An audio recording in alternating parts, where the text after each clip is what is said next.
अस्सलाम वालेकुम guys, welcome to my channel Oriflame by Fasila. आज हम बात करेंगे कि ज़िंदगी में 5 चीज़ें जिनको आपको अंडरस्टैंड करने के लिए ज़रूरी है ताकि आप कोई गलत डिसीजन, कोई गलत काम या फिर कोई गलत चीज़ों का पार्ट ना बने। ज़िंदगी में ये 5 चीज़ें हैं जो बहुत ज़रूरी है। अगर आपको पता नहीं है तो मेक श्योर करें। कहीं ना कहीं हम सबके अंदर ये एबिलिटी है अच्छे या बुरे को पहचान करने में, बट फिर भी उसके बावजूद भी हमसे कहीं ना कहीं चूक हो जाती है क्योंकि हम ध्यान नहीं देते उतना डिटेल्स पर, राइट। सो मैं आज आपको 5 चीज़ों में आज आपको एक्सप्लेन करना चाहूँगी कि किस चीज़ को आप अवॉइड करें ताकि ज़िंदगी में मिसअंडरस्टैंडिंग एंड प्रॉब्लम्स अगर आप नहीं लाना चाहते हैं तो। So let's see. And start करने से पहले गाइस मेरे वीडियो को लाइक, शेयर एंड सब्सक्राइब ज़रूर करें टू फर्दर नोटिफिकेशन आपको मिल सके मेरे अगले वीडियोस की और मेरे अगले चीज़ें जो मैं पोस्ट कर रहा हूँ उसकी।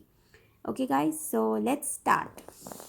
सो मेरा जो पहला पॉइंट है ये मैंने खुद एक्सपीरियंस किया है अपनी लाइफ में कि don't promise when you are happy.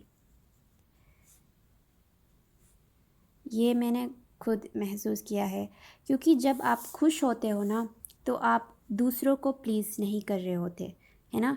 जब आप खुश होते हो तो आप अपने आप को प्लीज़ कर रहे होते हो। तो उस वक्त आप जब आप खुश होते हो तो अपने आप को प्लीज़ कर रहे होते हो, दूसरों को नहीं, है ना। सो उस वक्त आप किसी और को प्रॉमिस करना या फिर किसी और को दावा करना ये आपके लिए एक हानिकारक साबित हो सकता है।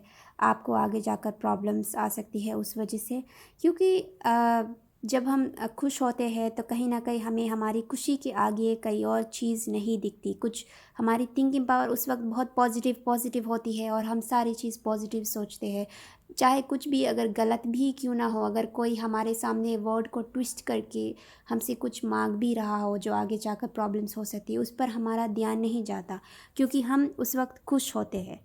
और जब हम खुश होते हैं सिर्फ हमारी खुशी इतनी बड़ी होती है कि दूसरे कई चीज़ों पर हमें नज़रअंदाज हम कर देते हैं। तो इसीलिए जब आप खुश होते हैं तो कोई भी वादा ना करे, कोई भी प्रॉमिस ना करे जो आपको बाद में पछताना पड़े। और दूसरा जो पॉइंट है मेरा वो है don't decide when you are sad और एंग्री। जब आप दुखी या फिर गुस्से में होते हैं तो आपके अंदर बहुत ही नेगेटिव फीलिंग और बहुत ही नेगेटिव इमोशन चल रहे होते हैं, है ना। सैड और एंग्री एक ऐसा इमोशन है, पॉजिटिव तो यहाँ पर कुछ हो नहीं रहा। तो उस वक्त कोई भी फैसला ना ले अपने लिए या फिर अपने लव वंस के रिलेटेड भी कोई भी फैसला ना ले, क्योंकि उस वक्त आपको कभी भी पॉजिटिव चीज़ें या फिर पॉजिटिव काम उस माइंड फ्रेम में ही नहीं है आप सोच सके, आप कर सके। तो इसीलिए अपने गुस्से को, अपने उस सैड मोमेंट को आप अकेले 2 मिनट अपने आप को दीजिए और शांत कीजिए। अगर आप डिसाइड कर भी रहे हैं कुछ भी इमोशंस में आके कुछ भी बहकने से बेहतर है जो आपको आगे जाकर गिल्टी फील हो या फिर ऐसा लगे कि यस मैंने बहुत बड़ी गलती करी। तो उस चीज़ के लिए मैं ज़रूर ये याद रखना चाहूँगी, आप लोगों को दिलाना चाहूँगी कि खुशी है तो वादा ना करें। और अगर किसी चीज़ को डिसाइड करने का अगर मौका है तो अगर आप गुस्से में हैं तो दुखी है तो उस चीज़ को डिसाइड मत करें। ज़िंदगी बहुत बड़ी है तो आ, इस नाजुक लम्हों में अपने आप को संभालें, कंट्रोल करें। और मेरा तीसरा पॉइंट है don't reply when you are angry, है ना।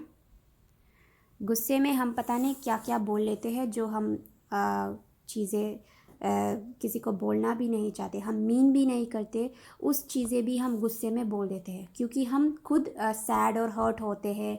और हमारा जब मोटिव होता है कि हमें दूसरों को भी ये हर्ट करना है, हमारा ये थिंकिंग उस टाइम ऐसा होता है कि यस मैं बहुत हर्ट हूँ मुझे उतना गुस्सा आ रहा है कि मुझे सामने से कुछ नहीं दिख रहा है, मुझे बाकी सबको भी जो मैं फ़ील कर रहा हूँ वो महसूस करवाना है, तो उस वक्त आप कुछ भी अनाप शनाप बोलोगे। तो इसीलिए मैं कह रही हूँ कि अगर आप गुस्से में हैं तो जवाब ना दे, कुछ भी, इवन बात भी ना करे, अपने आप को 2 से 3 मिनट दे टू कंपोज।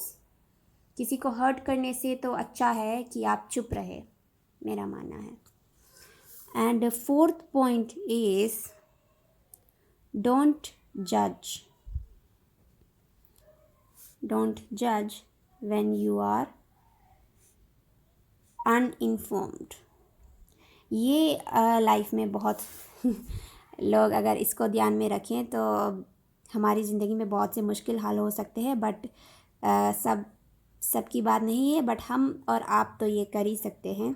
अगर आपको किसी भी चीज़ के बारे में इंफॉर्मेशन नहीं है, ज़्यादा तक पता नहीं है, तो उसको जज करने से भी खुद को रोकिए, है ना।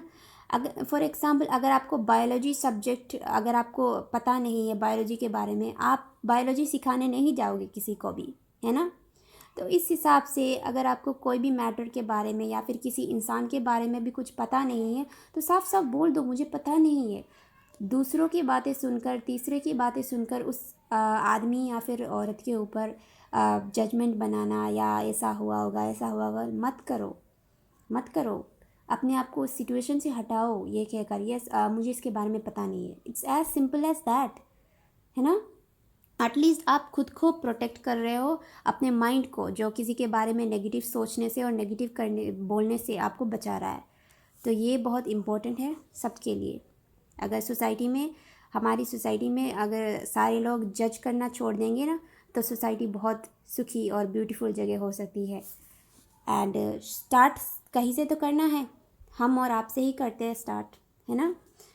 और पांचवा मेरा पॉइंट है, last point, this is don't criticise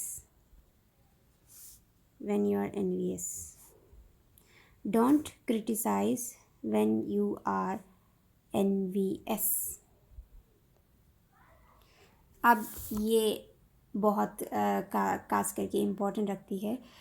कई बार हम वर्क प्लेस में या फिर किसी पार्टी में किसी ये जलसी एक नॉर्मल इमोशंस है, कहीं ना कहीं हम सबके अंदर आई ही होगी। अगर कोई बहुत ब्यूटीफुल है, अगर कोई किसी के पास एक अच्छी कार है, तो कहीं ना कहीं हमारे माइंड में ऐसा आ जाता है थॉट, वाह इसकी इतनी ब्यूटीफुल कार है, वो कितनी सुंदर है, काश मैं ऐसी होती, है ना, काश मैं ऐसा बन पाती। तो ये मत करो, ये आप खुद को भी मतलब डिस्ट्रॉय कर रहे हो, अपने माइंड को भी और अपनी मेंटालिटी को भी बिगाड़ रहे हो, और दूसरों के लिए भी कहीं ना कहीं आपके लिए नेगेटिव थिंकिंग आ रही है। तो इसको बंद करो, क्योंकि एनवियस होने से हमें कुछ नहीं मिलेगा, उल्टा हमारा ही नुकसान है। दुनिया में हर कोई यूनिक अल्लाह पाक ने बनाया है, अल्लाह ने सबको यूनिक बनाया है, कंपेयर करने के लिए नहीं। और अल्लाह ने जो चीज़ बनाई है वो क्या ख़राब हो सकती है? अल्लाह की बनाई हुई हर चीज़ ब्यूटीफुल है। अगर अल्लाह ने किसी को कुछ ना दिया है तो उसके भलाई के लिए ही ना दिया है ना। सो अपने आप को एक्सेप्ट करो, आप जो भी हो, जैसे भी हो, अल्लाह ने आपको बहुत प्यार से बनाया है, तो खुद को प्यार करो, खुद को एक्सेप्ट करो, लोगों से कंपेयर मत करो। जब आप खुद लोगों से कंपेयर करना छोड़ दोगे ना, तो ये एनवियस, ये जो जेलसी, ये आपको नहीं आएगी, और आप लोगों को क्रिटिसाइज़ भी नहीं करोगे। आप अपने आप को बहुत ही पॉजिटिव एंड मैच्योर पाएंगे, तब आपकी मेंटालिटी में बहुत पीसफुल आप पाएंगे जब आप खुद को दूसरों से कंपेयर करना छोड़ दोगे। कंपैरिजन में ही ये दोनों आता है। सो स्टॉप कंपैरिजन एंड आप ये सब ज़रूर एक बार ट्राई करें। एंड इस चीज़ों को याद रखिए, मैंने बहुत सिंपल तरीके से आपको बताया कि जब आप खुश हैं तो प्रॉमिस ना करें, अगर सैड या फिर गुस्से में हैं तो कुछ भी डिसाइड ना करें, अगर गुस्से में हैं तो किसी से बात ना करें, और अगर आपको कुछ चीज़ के बारे में पता नहीं है तो जज ना करें, और किसी को क्रिटिसाइज़ ना करें क्योंकि आप उससे जेलस है ना। सो मैंने इमोशंस के थ्रू आपको समझाया है, तो आप सब भी देख सकते हैं, अभी आप खुद के अंदर चेक करें कि आपने कितने कितने गलती या फिर मिस्टेक, आपसे मिसस्टेप हुआ है क्योंकि आप भावनाओं में बहकर आप गए थे। क्योंकि जब हम अपने इमोशंस पे कंट्रोल करना सीख जाएंगे ना, तब हम एक अच्छा इंसान और एक बेटर इंसान बन पाएंगे, है ना। सो स्टार्ट तो कहीं से ही करना है, हम और आपसे ही स्टार्ट करते हैं। एंड ज़रूर बताइएगा अगर आपको ये वीडियो के बारे में कुछ पसंद आया या फिर ना पसंद आया तब भी। And thank you so much for being here guys everyone. अल्लाह हाफिज़।